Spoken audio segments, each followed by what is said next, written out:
Hola, muy buenas tardes. Mi nombre es Carlos Ceballos y este podcast es respecto a un intérprete y su trabajo. Ser intérprete es una de las profesiones más interesantes y a la vez más complicadas. ¿Por qué? Porque se necesita el conocimiento de dos sistemas lingüísticos al menos. Y estos deben estar activados al mismo tiempo cuando se hace la interpretación. Eso es una exigencia muy demandante por parte del intérprete. Así que por lo general se hace la interpretación en cabina de 30 minutos y se reemplaza por otro intérprete. La intención es construir frases coherentes y correctas eh, para el público objetivo.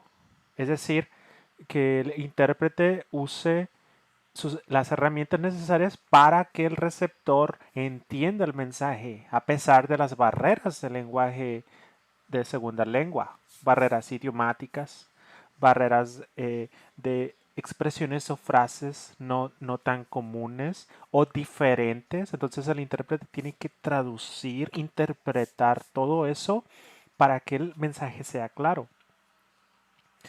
También es muy importante eh, que la conversación fluya, como si no hubiese barreras idiomáticas, eh, como si fuera una conversación o como si estuvieras escuchando un documental.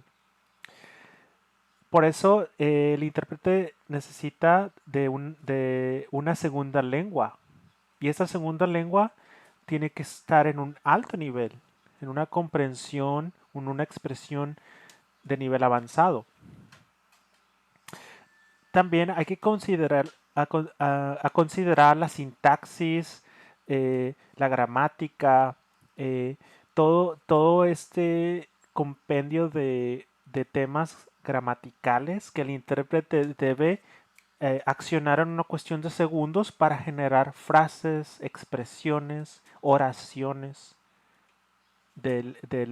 Por ejemplo, si está interpretando en una conferencia, o en una exposición o en una cuestión más específica en un juzgado o susurrando a una persona que está recibiendo asesoría jurídica. Es por eso que este proceso es muy demandante. Se necesita una memoria de corto o largo plazo muy rápida y se necesita también hacer todo esto en cuestión de milisegundos. Hasta yo lo llamaría así porque no hay mucho tiempo que el intérprete vaya a exponer o decir algo. No se va a tomar 10 minutos, por ejemplo, ¿no? Ok, entonces sigamos con la dicción y el estilo. Eh, Así como no hay que olvidar la gramática, tampoco hay que olvidar las pausas, la intensidad, la entonación. Es decir, todas estas características de los oradores que enfatizan la confianza en sí mismo, su personalidad, su carácter. Entonces, el intérprete debe modular la voz y adaptarla lo máximo posible. Es muy importante la entonación, así como la velocidad. El intérprete debe ser claro, debe tener una dicción muy buena para ser entendido. Otro factor es si un orador habla muy rápido. Entonces esto fuerza al intérprete a tener que acelerar su discurso. Eh, Otros elementos a considerar es la velocidad y el ritmo del orador, la dirección de traducción, el tipo de texto, ¿no? También depende mucho si es un texto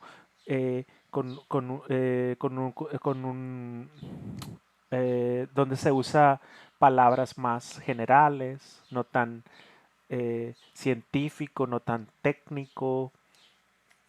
Generalmente cuando se hace una interpretación de tipo científica, técnica, específica en algún campo, el intérprete, el intérprete debe prepararse para ello, debe preguntar primero al orador o si es que lo puede contactar y si no, pues preguntar a la persona que está pidiendo la interpretación el material de apoyo, videos, todo lo que se requiere para que el intérprete tenga una preparación antes de interpretar. No se hace solamente al momento, no, debe haber una planeación, una preparación, un seguimiento del intérprete para poder ser capaz de hacer este acto, ¿no? De interpretación.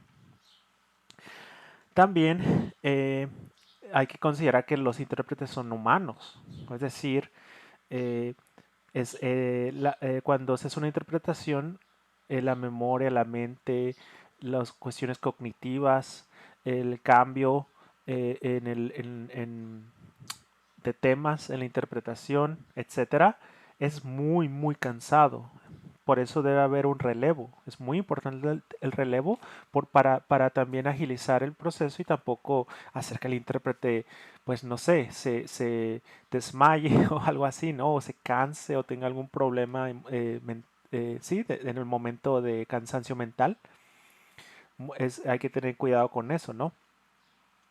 También eh, hay que considerar el, el- el- los conocimientos almacenados en la memoria de largo plazo de cada intérprete. Con la experiencia, los intérpretes pues van obteniendo como que una retroalimentación de parte de ellos mismos. Eh, ¿Por qué? Porque ya tuvieron la experiencia de hablar, no sé, de este tema, entonces trasladan todo ese aprendizaje, esa experiencia a otras interpretaciones. Entonces, la experiencia del intérprete es muy importante, es necesaria y puede ser que al inicio sea difícil y necesita de un mentor o necesite de una persona que ya ha tenido vasta experiencia en este campo. Otras cosas a considerar son por ejemplo, las referencias culturales, las bromas, el humor, las oraciones con citas o referencias, etcétera. Todo esto conlleva una preparación del intérprete. ¿Por qué? Porque este tipo de expresiones no sé, tal vez ni existen en el idioma que se está tratando de traducir. Entonces el intérprete tiene que hacer oraciones que las personas entiendan en su idioma.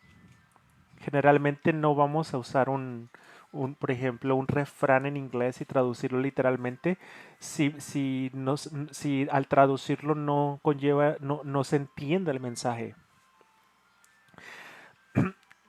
También los rasgos personales del intérprete es importante, es decir, eh, qué tanta tolerancia al estrés tiene, su resistencia, ¿no? También, y su capacidad de aprendizaje.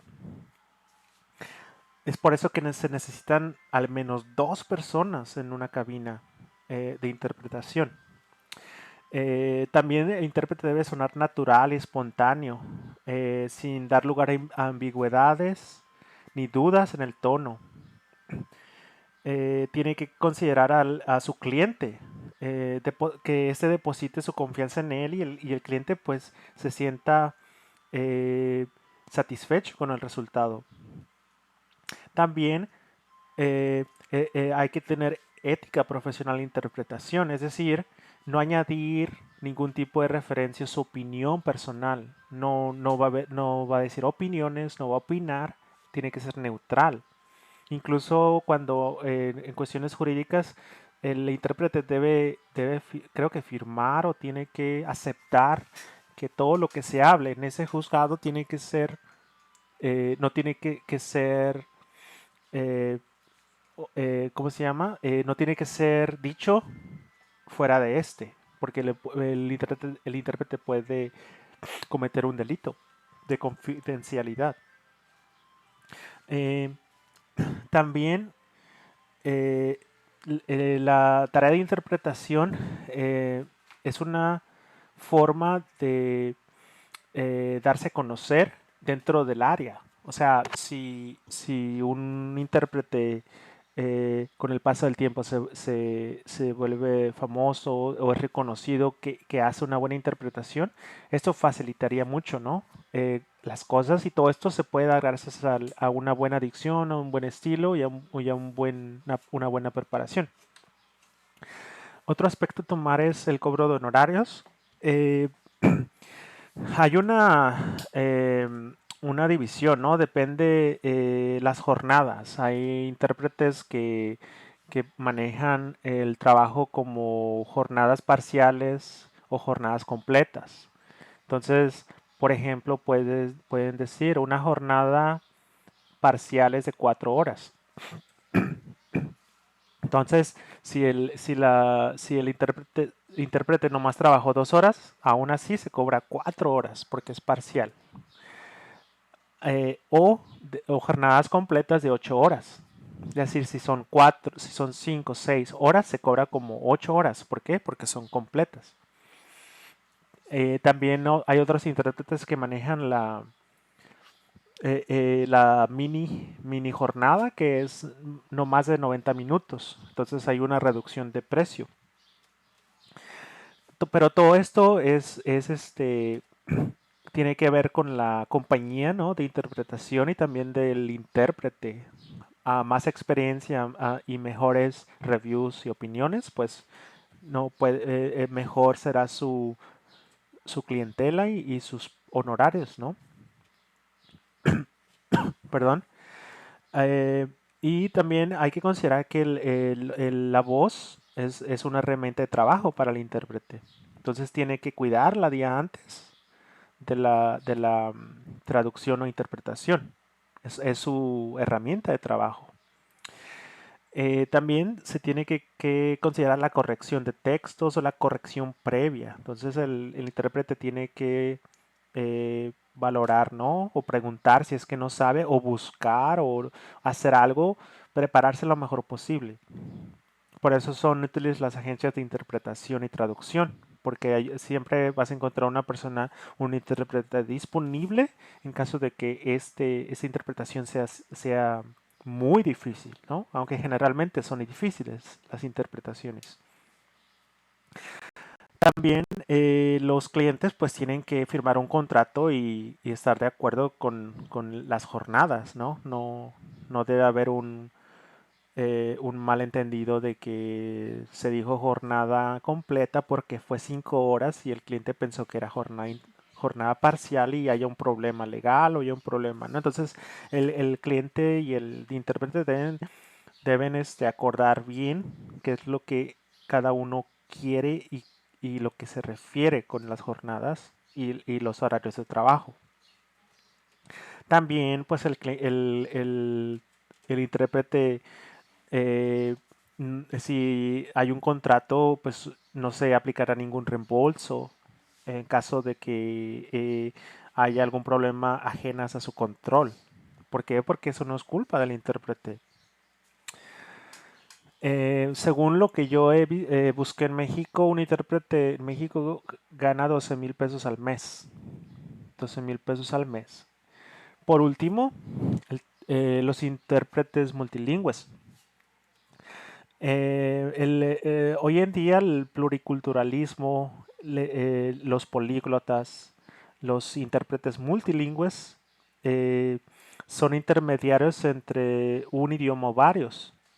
En este mundo tan globalizado y de tan fácil acceso a otras culturas, a otras personas, a otros contextos, eh, ser un intérprete multilingüe ayuda mucho dentro del campo y área de traducción y de interpretación. Tal vez no tener una tercera lengua al nivel tan alto como una segunda lengua, pero tener un nivel intermedio puede ayudar y usar ese conocimiento para aplicarlo para las diferentes lenguas, es decir, si hay una gramática parecida, si hay palabras parecidas, etcétera. El conocimiento de uno o más idiomas es necesario algunas veces en algunas agencias de traducción o de interpretación es algo que se exige para la capacitación del intérprete. También se necesita que haya buenas cabinas de interpretación, que el sonido sea claro en los micrófonos, en los audífonos, que haya una vista clara hacia las personas que están hablando, que las paredes, ¿no? Ayuden para mejorar el sonido, que los controles o que los botones sean sencillos y fáciles de usar, etcétera, ¿no? Finalmente, generalmente los organismos internacionales son los que contratan a estos intérpretes multilingües. ¿Por qué? Porque no, puede ser, por ejemplo, la ONU, la Organización de las Naciones Unidas, UNICEF, que hay una conferencia o que haya algo, entonces se necesita un traductor de varios idiomas. ¿Por qué? Porque el idioma objetivo es en diferentes lenguas. Aunque también en reuniones pequeñas hay este tipo de interpretación, aunque de menos relevancia internacionalmente hablando, claro. Bueno, eso es todo referente a este podcast sobre la interpretación. Muchas gracias. Espero les haya gustado.